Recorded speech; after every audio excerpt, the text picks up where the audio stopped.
सनातन धर्म की जय हो। वंदे मातरम। मैं आपका जति सतमित्रानंद गिरी। जैसा कि 2 दिन पहले भी मैं लाइव हुआ था, मैंने बताया था कि जम्मू में जो हालात चल रहे हैं, लैंड जिहाद पर जो प्रशासन द्वारा प्रहार किया जा रहा है, उससे इस्लाम के जिहादी एकदम से तिलमिला गए हैं। कश्मीर के बड़े बड़े दिग्गज नेता धमकियों पर उतर आए हैं। यहाँ तक कि हमारे जो एक ही बीजेपी के एमएलए हैं जो अपना काम कर रहे हैं, उनको भी काम नहीं करने दिया जा रहा। और हमारी मुलाकात हुई उनसे, अपने विक्रम रंधावा जी से। हमने उसके बारे में बहुत चर्चा की और बहुत सही चल रहे हैं, इस बात का आश्वासन दिया कि आप डगमगाएं नहीं, आप बिल्कुल सही चल रहे हैं। आप किसी तरीके से भ्रमित ना हो कि आप मन में कोई विडंबना बन जाए कि मैं गलत चल रहा हूँ। तो ये बात आप भूल जाइए, आप बिल्कुल सही चल रहे हैं, आप कोई गलत काम नहीं कर रहे। आप कश्मीरी आकाओं द्वारा योजनाबद्ध तरीके से जम्मू जो हिंदू बाहुल्य एरिया है उसमें घुसपैठ करवा के और अपनी आबादी, एक पर्टिकुलर समुदाय जिसे मुस्लिम समुदाय कहा जाता है, उसकी आबादी बढ़ाकर कश्मीर जैसा हाल जम्मू में करने की सोच रहे हैं, तो ये आप भूल जाइए। क्योंकि कश्मीरी जम्मू में अभी आपने बहुत कुछ कर लिया, इन कश्मीरी आकाओं ने बहुत कुछ कर लिया। एडी से चोटी तक का जोर लगा लिया कि जम्मू को बदल सके। इन्होंने जहां आतंकवादी भेजे, मगर जम्मू वालों ने उनका साथ नहीं दिया, वो आतंकवादी मारे गए। कश्मीर में क्या होता है, कश्मीर में आतंकवादी कहीं आर्मी पार्टी पर या कहीं पर हमला करते हैं और आबादी वाले इलाके में घुस जाते हैं। अब वहां के मुसलमान क्या करते हैं कि उनको अपना रहनुमा मानते हैं और उनको अपने घरों में छिपा लेते हैं, एडजस्ट कर लेते हैं। तुरंत बंदूक छिपा दो, कपड़े दूसरे पहन लो, जब वही पहन लो, एक आधी चीज चेंज कर लो। और जब घर वाला आपको बोल रहा है कि हमारी फूफी का लड़का है, तो वेरिफिकेशन करने का इतना समय कहाँ रहता है सिक्योरिटी फोर्सेस के पास। तो जम्मू कश्मीर के हालात कुछ ऐसे ही हैं कि जम्मू को मतलब ये बढ़ते जा रहे हैं। बढ़ते क्यों जा रहे हैं? क्योंकि इनकी आबादी बड़ी जल्दी बढ़ जाती है। एक 40 साल का हिंदू नौजवान, पहली बात तो 30 से कम तो शादी नहीं होती, 30 32 33 34 35 भी हो जाते हैं कहीं। अब जो शादी करेगा 40 साल तक उम्र आते आते उसका एक दो बच्चा होता है, और वो भी बच्चा ऐसे होते हैं जो अपने आप को भी नहीं संभाल पाते। मगर मैंने ऐसे ऐसे मुसलमान देखे हैं जो 40 साल की उम्र में अपने बेटे और बेटी की शादी करके फारग हो गए होते हैं। मतलब अपने बेटे की शादी करके फारग हो गए होते हैं। मैं पर्सनली जानता हूँ कईयों को ऐसे, जो है तो हमारी उम्र के, मगर उनके आगे पोते और पोते भी जवान होने वाले हैं। तो ये बहुत बड़ा कारण है हमारे यहाँ जम्मू में। और एक बात, विडंबना की बात और है कि हमारे यहाँ लड़कियों का बहुत अभाव हो गया जम्मू में। जम्मू में एक तो लड़कियां पढ़ी लिखी हो गई। अब जो पढ़ी लिखी लड़की है वो सोचती है कि नौकरी पेशे वाला कोई मिले, और जम्मू में तो नौकरियां हैं नहीं, खासकर सरकारी नौकरियां। जम्मू कश्मीर का हिसाब लगाएं तो पूरी स्टेट की नौकरियां जो हैं, उसमें जो कश्मीर डिवीज़न की जो नौकरियां जाती हैं वो जाती हैं कश्मीरी मुसलमानों के हाथ। वहाँ पे तो कोई कश्मीरी पंडित भी एक आधा कोई दावा कर ले, मगर वहाँ पे नौकरी करने जाने की हिम्मत किसकी है? तो इसलिए ज़्यादातर मुख्यतः वहाँ पे कश्मीरी मुसलमानों को ही दी जाती है। मगर जम्मू में आगे देख लो, जम्मू में मिलती हैं कश्मीरी माइग्रेंट्स को। जम्मू में मैक्सिमम नौकरियां जो हैं वो कश्मीरी माइग्रेंट, जो कश्मीर के हिंदू जो पलायन करके उस समय 1990 के दशक में जो जम्मू में बैठे हुए हैं, ज़्यादा प्रेफरेंस होती है उनको नौकरियां देने की। तो जम्मू वालों को क्या मिलेगा? जम्मू वाले को जो जो बचती हैं उससे में SC quota, ST quota, OBC quota, actual line of control quota भी है इस जहाँ जो बॉर्डर इलाके के पास पास हैं, जहाँ फिर आरबी इलाका जैसे पहाड़, दूर दराज इलाका है। तो बताइए, जम्मू शहर के आसपास जो 5-10 किलोमीटर के रेंज में जो गांव हैं, वहाँ के लड़के तो बहुत बहुत बड़ी मतलब विचारणीय बात है ये। इस बात को कोई मुद्दा उठा नहीं रहा है। उठाई भी कैसे, क्यों? गलतियां अपनी हैं। गलतियां अपनी हो तो क्या मुद्दा उठाएं? तो बहुत सारे लड़के अब मतलब उनकी शादियां ही नहीं हो रही। और मुख्यतः ये कारण है कि इस समय कश्मीर की आबादी भी, जो कश्मीर एरिया था, वो किसी समय पंडितों का एरिया था। पंडितों ने पैदा किया एक एक बच्चा, 1 2 या 3 खींच के, 1 2 बस इतने ही होते थे। मगर उन्हीं की जमीनों पे काम करने वाले, जिसे हमारे इधर मजारा कहते हैं, मजारा, जो किसी की जमीन ठेके पे लेके जो चलाता है, अपना गुजारा चलाए, उसको मजारा बोलते हैं हमारे। तो ये जो कश्मीरी मुसलमान हैं, ये मजारे थे। इनका कोई मालिकाना हक नहीं था, क्योंकि इनका कोई अता पता ही नहीं रहता है। इनकी 2 पीढ़ी पहले ये कहाँ से टपके हैं, कैसे बने हैं, और ये बताते नहीं हैं। बहुत सारे तो हिंदुओं से ही कन्वर्ट हुए हैं, मगर अपना पुराना रिकॉर्ड पूरा ख़त्म करके, किसी तरीके से पूरा ही ख़त्म करके, वो किसी को बताते नहीं है कि हम कहाँ से आए हैं। और बहुत सारे हिंदू जो थे वो कन्वर्ट हो चुके, वो बताते नहीं हैं। और जहाँ तक कि आज की तारीख में बहुत सारे हिंदू ईसाई बन रहे हैं हमारे जम्मू में, जम्मू के बॉर्डर इलाके में बहुत सारा, मतलब पंजाब के साथ लगता जितना भी एरिया है, इसमें ये ईसाई जो भी है मशीनरी जो है, ये घूमते हैं गांव गांव, स्टडी करते हैं। जो हमारे धर्म गुरुओं को करना चाहिए था जो काम, वो कर रहे हैं, पादरी कर रहे हैं, और लोगों को भड़का रहे हैं धर्म के बारे में कि सनातन में रह के तुम्हें क्या मिला, तुम्हें ये कर, तुम हमारे साथ आ जाओ तो बेनिफिट भी मिलता है। देखो, बेनिफिट मिलता है, उनके अपने स्कूल हैं। तो अगर ईसाई बन जाएंगे तो उनके बच्चों की शिक्षा जो है ये टोटली फ्री हो जाएगी। और उनके अपने प्राइवेट हॉस्पिटल हैं, वहाँ पे ईसाइयों को पहले लिया जाता है। कोई भी अगर बीमार पड़ जाता है, घर का कोई बड़े से बड़ा इलाज भी हो तो वो कर देते हैं। तो ऑटोमेटिकली हिंदू जो है वो उस तरफ आकर्षित हो रहा है। ये जम्मू के हालात हैं। जम्मू में भी बहुत सारे ईसाई हैं, और मैं खुद ये बात बता रहा हूँ कि बहुत सारे ईसाई बन चुके हैं हिंदू, मगर वो अपना नाम नहीं बदले हैं। वो आज तक भ्रम में रखे हैं सबको कि वो हिंदू ही हैं। वो SC ST कोटा जो भी है अपना वो ले रहे हैं, मगर उनको। और जम्मू के मूल निवासी कौन है? अब मैं बात करना चाहूँगा कि जम्मू के मूल निवासी कौन है। जम्मू के मूल निवासियों को कोई पूछ नहीं रहा है आज की तारीख में।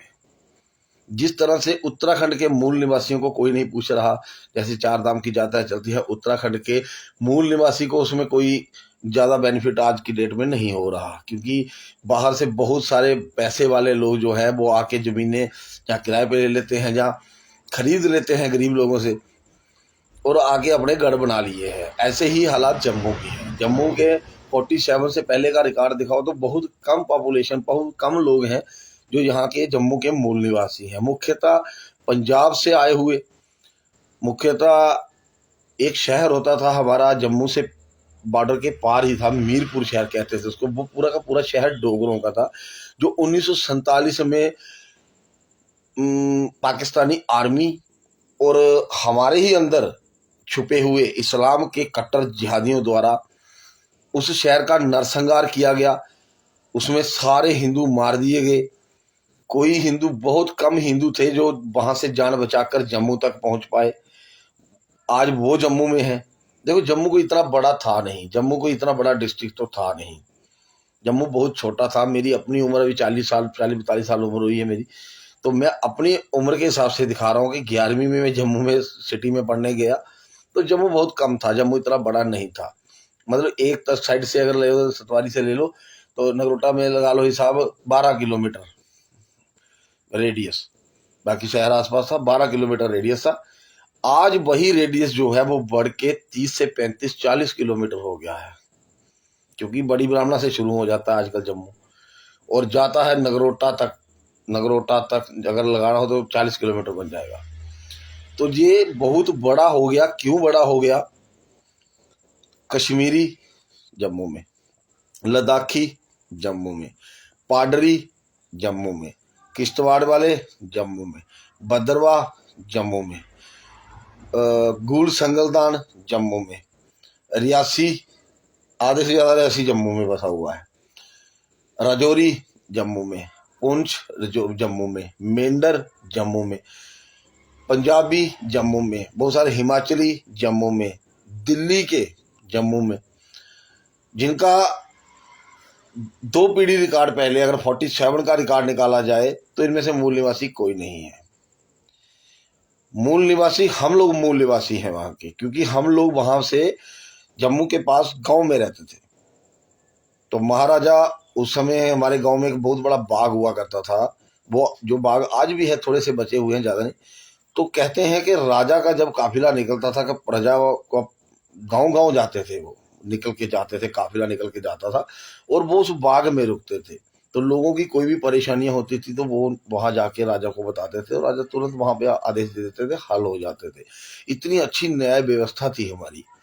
खासकर जम्मू की बात कर रहा हूँ मैं, जम्मू कश्मीर की बात कर रहा हूँ। जम्मू कश्मीर कोई अलग नहीं है, जब कश्मीर भी हमारा ही है। कश्मीर का कोई अस्तित्व नहीं था, ये तो अंग्रेजों ने ज्यादा चढ़ा दिया इसको मुगलों ने भी कोई ज्यादा भाव नहीं दिया, क्योंकि वहां पे था कुछ नहीं। ऑलरेडी सिर्फ एक क्लाइमेट था और खाने को कुछ नहीं था। मक्की, बाजरा, ज्वार, यही चीजें होती थी वहाँ। ये जो सेब है, ये कश्मीर को जो है अंग्रेजों ने दिया।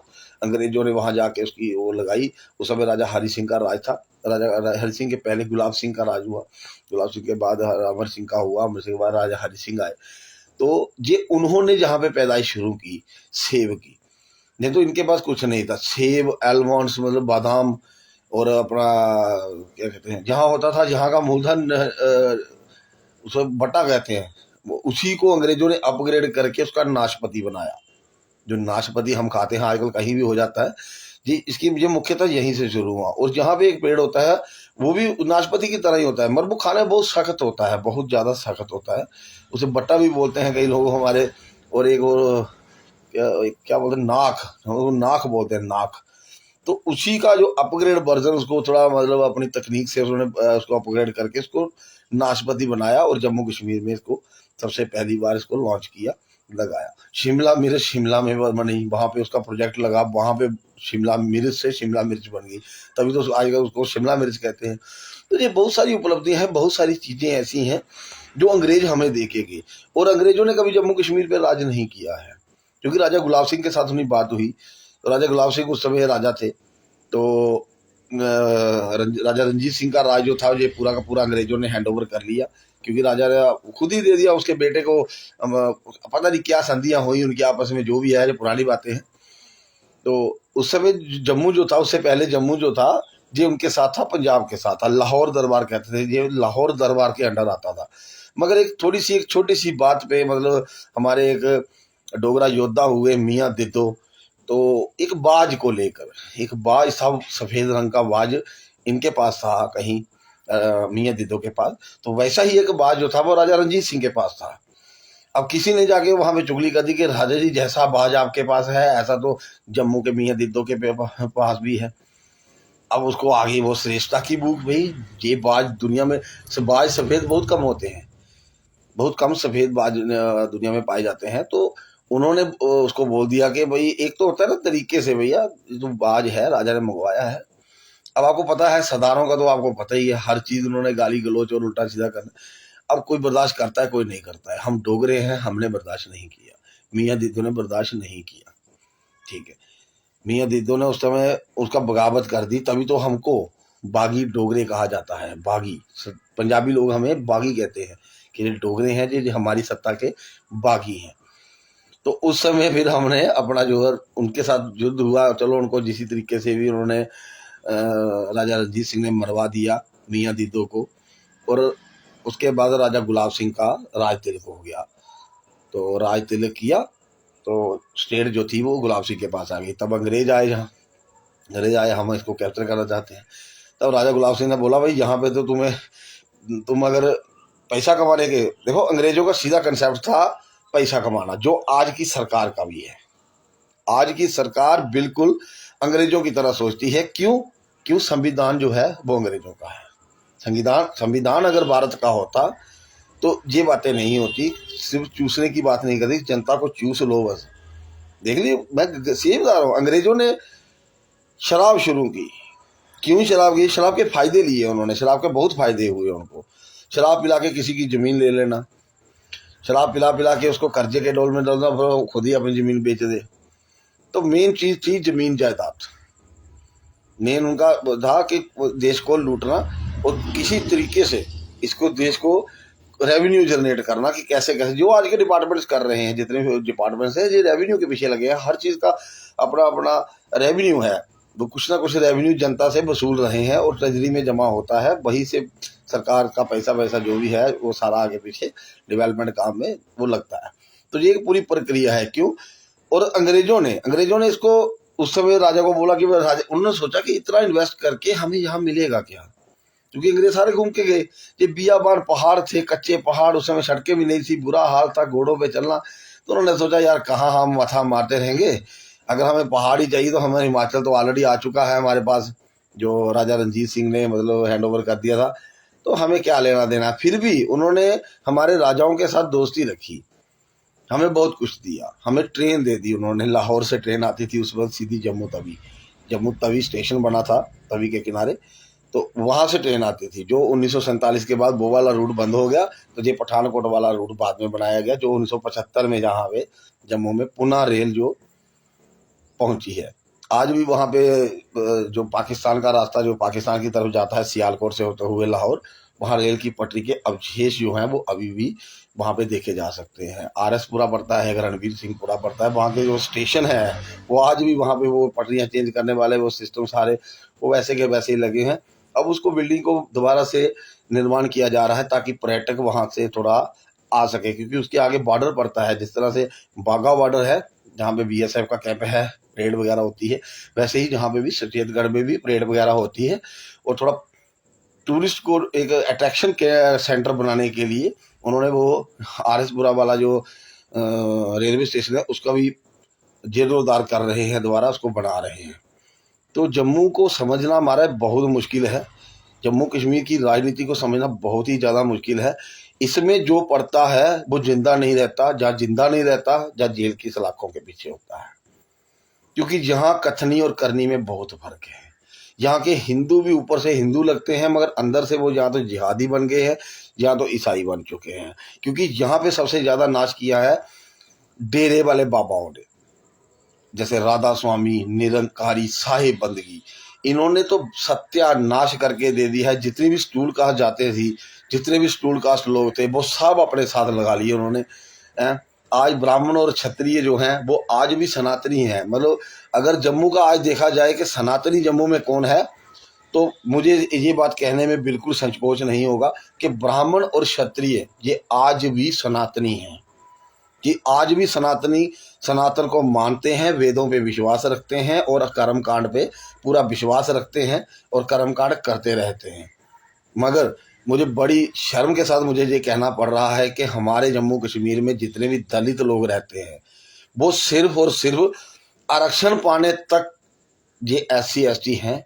उसके बाद ये राधा स्वामी हैं, ये निरंकारी हैं, ये शाही बंदगी है। मेरा कोई डेरे वालों से विवाद नहीं है भाई, उनके पास पावर है खींचने की तो उन्होंने खींच लिया।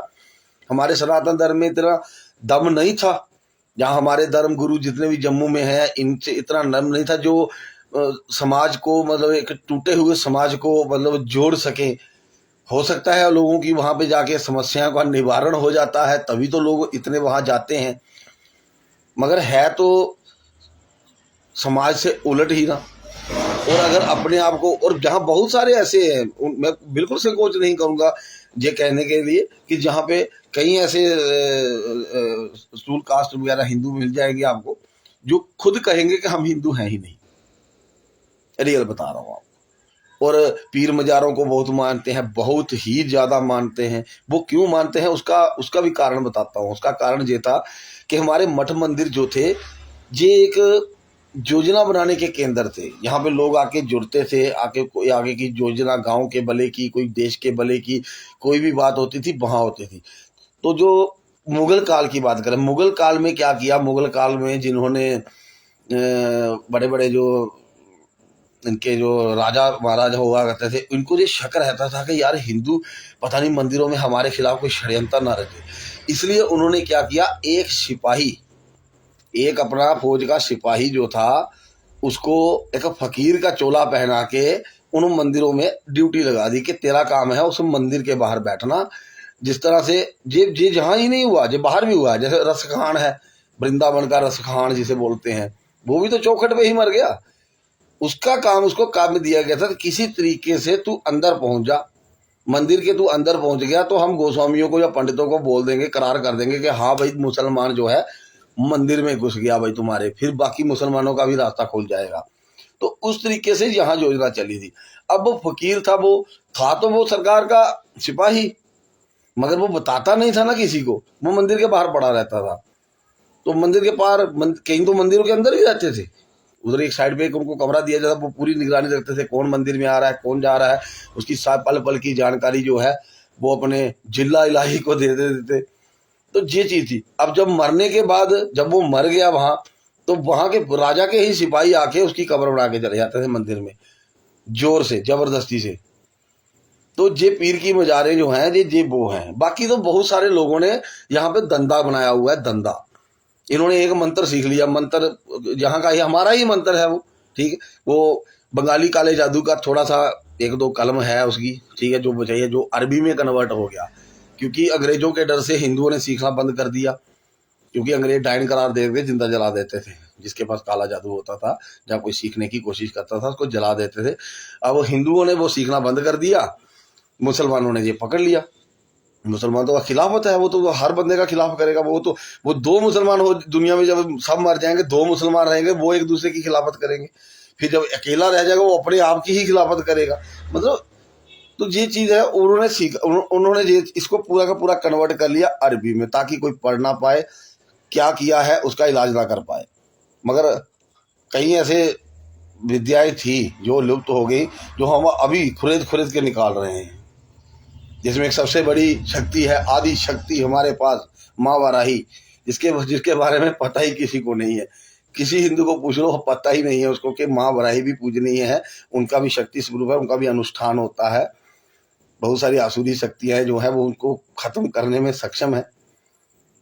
तो ये चीजें हैं। तो जम्मू का बता रहे थे मैं, तो जम्मू में तो पीर मजारों को बहुत मानते हैं, बहुत ज्यादा। और लोगों ने तो धंधा बना के रखा हुआ है। मैं साफ कहता हूँ, क्योंकि मेरे जहाँ पे भी एक गुरुजी हैं, वो पीर बाबा के भी बहुत बड़े संत है वो।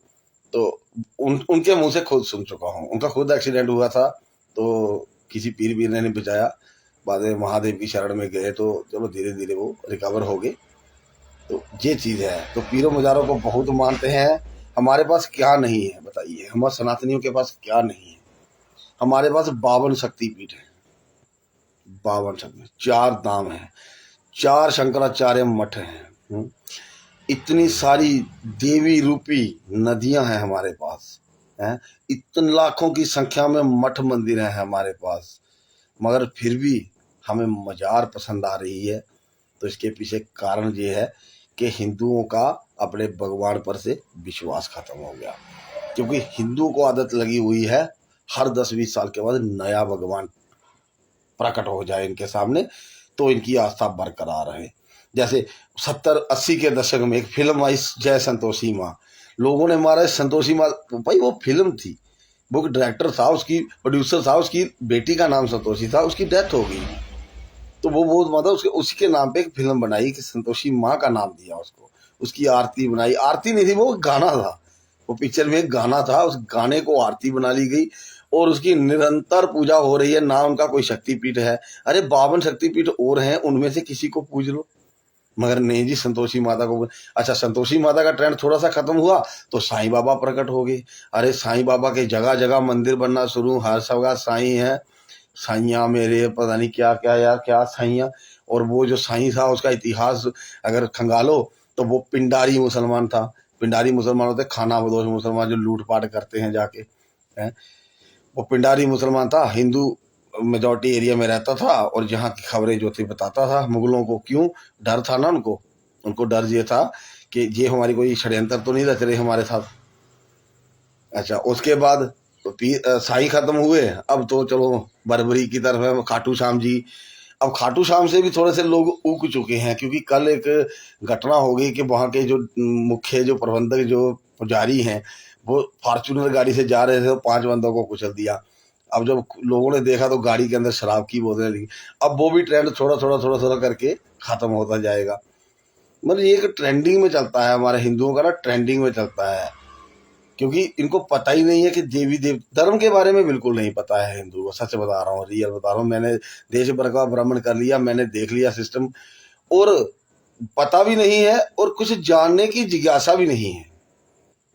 जानने की एक जिज्ञासा होती है ना, कि जानने बंदा सीखता कैसे है? अगर मन में जिज्ञासा हो कुछ सीखने की तभी बंदा सीख पाता है, मगर जिज्ञासा ही नहीं है तो बताइए, जिज्ञासा नहीं होगी तो कैसे सीख पाएगा? और सही बता रहा हूँ, ये जितनी भी पूजाएं हो रही हैं सारी की सारी गलत पूजाएं हो रही है, और एक पाप हो रहा है तुम्हारे हाथ से। तुम पुण्य कमाने जाते हो मगर पाप करके आ जाते हो। तुम मत जाया करो वहां। यहाँ तक के जल चढ़ाने का, शिवलिंग को जल चढ़ाने तक का विधि नहीं पता है लोगों को। बताइए, लोग जाते हैं, लोटा लेते हैं, पूरा पूरा शिवलिंग के ऊपर पूरा डाल के चलो जी वापस हो गया हमारा जल अभिषेक।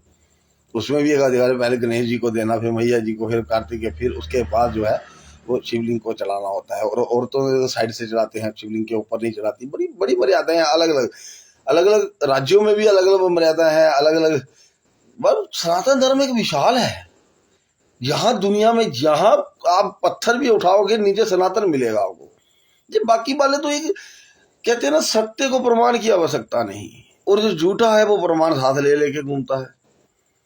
तो ये झूठे पंथ जो हैं ये अपने आप को बड़ा श्रेष्ठ बनाने में लगे हुए हैं, मगर है तो इंसान ही ना। अब एक धर्म गुरु कनाडा में, उसका जवाई साथ में बैठा हुआ था, बड़ी सी कार थी, 150-200 की स्पीड में गाड़ी पलट गई, खुद भी मर गया, जवाई भी मर गया। अरे बताओ, जो अपने आप को नहीं बचा सका, अपने जवाई को नहीं बचा सका, वो तुम्हें क्या बचा लेगा बताओ। और अब देखो, मूर्ख तब भी नहीं जा रहे, उसकी बीवी को बना दिया, और 2 महीने के बाद उसकी बीवी भी खत्म हो गई। अब उसकी बेटी और जवाई है कोई, उसको नहीं, जिस जो जवाई मर गया उसकी बेटी को उन्होंने हेड बनाया हुआ वहां का। वो एक कारपोरेट है, एक अलग से एक सनातन को काटने का है, और एक अलग परिवार बनाने का। जिस तरह से पंथ होता है, जो मोहम्मद की विचारधारा थी इस्लाम पंथ बनाने की, ये ऐसी ही प्रक्रिया पे चल रहे हैं कि अलग से हमारा बनाए। देख लियो आप, वो अपना बोलते हैं कि हमारे आश्रम से ही पेस्ट लो, हमारे आश्रम से ही दवाइयाँ लो, हमारे आश्रम से ही किराना लो, हमारे आश्रम से ही कपड़े लो। मतलब वो एक तरह से कॉर्पोरेट वर्ल्ड है कि दुनिया पे कब्जा करना है, कैसे करना है, एक परिवार बनाना है, एक बिजनेस पॉइंट बनाना है। ये सिर्फ एक बिजनेस पॉइंट है, इससे ज्यादा कुछ नहीं है। और बिजनेस पॉइंट तो हमारे तीर्थ स्थल बन गए। केदारनाथ को जाता है, बताइए, केदारनाथ को जाते थे जो सब मुक्ति पाने के लिए जाते हैं वहां। आज तो लोग सारे एंजॉय करने के लिए जाते हैं वहां, और जाके वहां कैसी कैसी हरकतें कर रहे हैं, टेंटों के अंदर शराब पी रहे हैं। ये कोई काम है बताओ? कहीं तो हनीमून मनाने जा रहे हैं केदारनाथ, बताइए, नई नई शादी हुई है, 3 में चलो जी केदारनाथ। उनको क्या अधिकार है, या क्या मतलब उनका क्या सोच है? पूछते किसी को है नहीं, क्योंकि हिंदू अपने आप में ही श्रेष्ठ है, अपने आप को ही बहुत ज्यादा श्रेष्ठ मानता है। और ज्ञान कहाँ से आया? इस फोन से, इस डब्बे से। ये बेकार है एक नंबर के हैं, ये सारा का सारा ईसाइयों का और इन यहूदियों का। और एक बात और मैं बताना चाहता हूँ आज, ये जो यहूदी, ईसाई, मुसलमान, ये समझो तीनों सौतेले भाई हैं, समझ रहे हो? ये तीनों के तीनों सनातन के शत्रु हैं। ये मत सोचो कि भाई वो यहूदी अच्छे हैं तो एक क्रिश्चियन अच्छे हैं तो ये अच्छे हैं। ये सब के सब सनातन को मिटा के ही बने हैं। सनातन घटा तभी ये बड़े हैं। अगर सनातन अपनी जगह स्थिर रहता तो इनकी क्या हिम्मत थी, ये जहां से चले हैं वहीं रह जाते। तो मैं ज्यादा समय आपका नहीं लूंगा, मैं ये बात करूंगा, जम्मू की सियासत जो है ये बहुत गर्मा चुकी है। कश्मीर से योजनाबद्ध तरीके से जो गुज्जर होते हैं, गुज्जर कौन होते हैं? वो 6 महीने ऊपर 6 महीने नीचे, अब नहीं जाते। अब 10-20 साल हो गया यहीं पे परमानेंट डेरे लगा लिए। क्यों लगा लिए? क्योंकि इनके मिनिस्टरों ने इनको बोला, एक तो ये कश्मीर में जो जानवर काट के खाते हैं वो उसकी पूर्ति करते हैं। जी कश्मीर में तो कोई रखता नहीं है, वहाँ ठंडी है, वहाँ पे तो कोई जानवर है नहीं। ये क्या करते हैं, वहां से ऊपर से आते हैं नीचे। जब नीचे आते हैं तो इनके पास जानवर होते हैं 10-20, और जहां से क्या होते हैं, आवारा पशु जितने भी होते हैं, आवारा गाय, आवारा बैल, सब इकट्ठा करके सब पैदल ले जाते हैं ऊपर। एक तो श्रीनगर की मतलब ये जो होती है पूरी हो जाती है उनकी, ठीक है। दूसरे नंबर जम्मू को कश्मीर की तरह बनाने में सहयोग दे रहे हैं ये लोग। ये जाके बैठ जाते हैं कहीं जगह पे, अब कोई तरस खा लेता है, यार बच्चे हैं, कोई बारी थोड़ी सी जगह ले लो। अच्छा, ये वो क्या करते हैं, वो जगह उनके नाम गवर्नमेंट लिख के दे देती है, लो जी 5 मरला 6 मरला ले लो यार, तुम रहो यार कुछ। वो भी बड़े चालाक हैं, वो वहां पे क्या करेंगे, वो उसकी रजिस्ट्री करेंगे किसी कश्मीरी मुसलमान के नाम और फिर डेरा लगा लेंगे जाके जंगल में। ये ऐसी प्रक्रिया हो चुकी हैं। यहाँ तक कि जम्मू जो एम्स हॉस्पिटल जो बना है, वहां भी यही हालत थी, गुज्जरों ने पूरा कब्जा किया था। अब सरकार ने देखो क्या किया, उनको तो देना कुछ नहीं चाहिए था, उनको तो कुछ देना नहीं चाहिए था, मगर फिर भी सरकार ने महाराज उनको 6-6 मरले के प्लाट दिए। अब वो प्लाट जो है वो कश्मीरी मुसलमानों को रजिस्ट्रियां हो रही हैं और गुज्जर फिर चल रहे हैं नई जगह पे कब्जा करने के लिए। ये हालत है वहाँ। तो रंधावा जी जो हैं ये अच्छा काम कर रहे हैं, बीजेपी के हैं, मगर चलो अच्छा काम करेगा कोई, हम उनके साथ हैं। गलत काम करेंगे तो खिलाफत में भी सबसे पहले हम ही मिलेंगे। ठीक, तो ये बात है। जम्मू की डेमोग्राफी इस तरीके से चेंज की जा रही है। बाकी बाहरी दखल बिल्कुल नहीं है। कभी पंजाबी नहीं आया हमारी मदद को, जम्मू की मदद को। ठीक, कभी किसी यूपी वाले ने नहीं सोचा कि चलो यार जम्मू चलें यार, वहाँ पे आंदोलन हो रहा है तो हम थोड़ा अपना इंटरफेयर नहीं करते। क्यों? डरते हैं। अपने इलाके में तो कुत्ता भी शेर होता है, यहाँ आके बोल के दिखाओ कोई नहीं आता है। हम जाते हैं बाहर, मैं तो रहता ही बाहर हूँ, मैंने तो अपने जितने भी अपने कार्य किए बाहर ही किए ज़्यादा, उत्तराखंड में, यूपी में, राजस्थान में, मध्य प्रदेश में वहीं किए, गुजरात में भी 1-2 आंदोलन में हिस्सा लिया मैंने। तो जम्मू के आंदोलन में पहले बहुत लेते थे, मगर अब हम करने जोगे नहीं रहे, क्योंकि हमारी कोई वैल्यू नहीं रही। वैल्यू क्यों नहीं रही? क्योंकि शायद साथ नहीं है। जहाँ पे हिंदू जो हैं ये नाम के हिंदू हैं, नाम के मतलब कि सनातनियों के वेश में छुपे हुए ईसाई या इस्लाम के जिहादी हैं। मैं तो यही कहना चाहूँगा। हर हाल में।